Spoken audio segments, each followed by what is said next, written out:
October 1962. The world stood on the precipice of nuclear annihilation as President John F. Kennedy and Soviet Premier Nikita Khrushchev engaged in the most dangerous game of atomic brinkmanship in human history.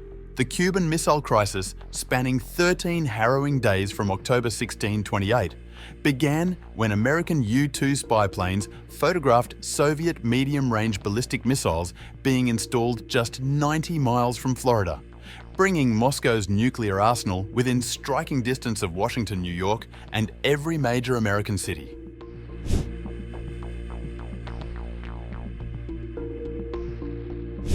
The crisis escalated rapidly when Kennedy convened the Executive Committee of the National Security Council, ExComm, on October 16th, initially considering an immediate airstrike on Cuban missile sites followed by a full invasion.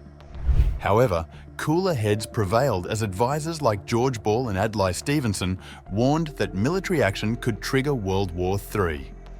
Instead, Kennedy chose a naval quarantine, carefully avoiding the word blockade to prevent a formal declaration of war, announcing the dramatic move to a stunned American public on October 22nd.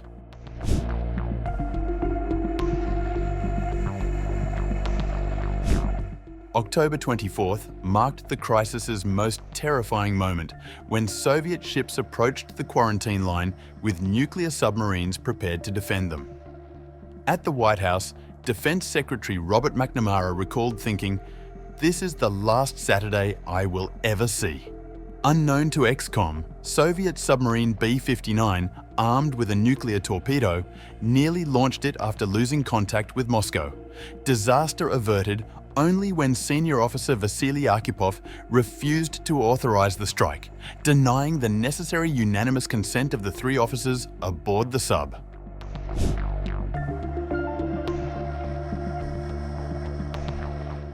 The breakthrough came through secret diplomacy as conflicting messages from Moscow created confusion and opportunity.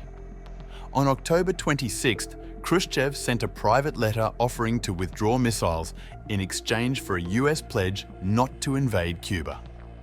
But October 27th brought a second public demand: removal of American Jupiter missiles from Turkey.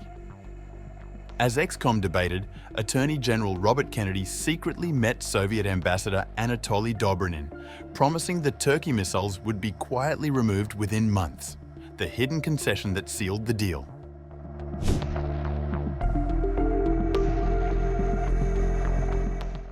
The crisis's resolution on October 28th established the template for Cold War crisis management that prevented nuclear war for decades.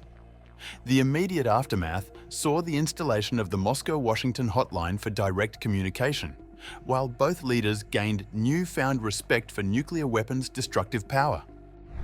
Kennedy reflected, "It is insane that two men sitting on opposite sides of the world should be able to decide to bring an end to civilization."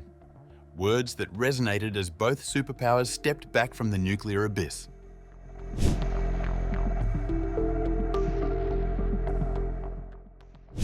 Today, as global tensions rise and nuclear weapons proliferate, the Cuban Missile Crisis offers enduring lessons about the value of restraint, backdoor diplomacy, and leaving adversaries room to save face.